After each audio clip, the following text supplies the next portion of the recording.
Face au réchauffement climatique, la France progresse. C'est l'observation positive du Haut Conseil pour le climat qui a rendu son rapport annuel hier. Et oui, l'instance indépendante note une baisse générale des émissions de CO2 dans tous les secteurs de notre pays. Et c'est une première.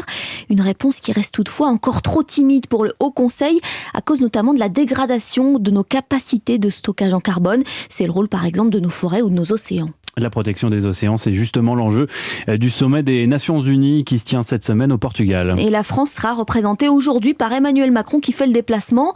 Autour de la table, deux camps s'opposent, des pays qui veulent commercialiser les minerais des fonds marins. Face à eux, des scientifiques défenseurs de l'exploration avant l'exploitation.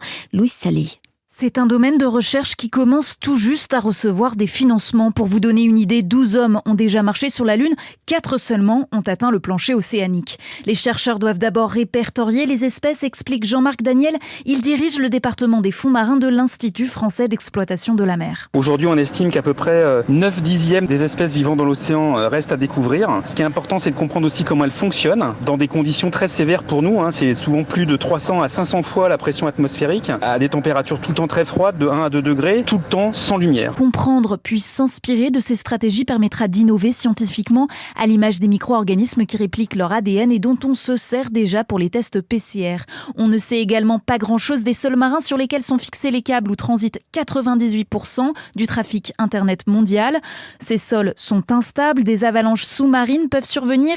Il faut les connaître pour sécuriser le transport de nos données numériques. Enfin, si on sait à peu près dans quel coin se nichent les métaux convoités pour construire les batteries, leur quantité et leur qualité est impossible à évaluer.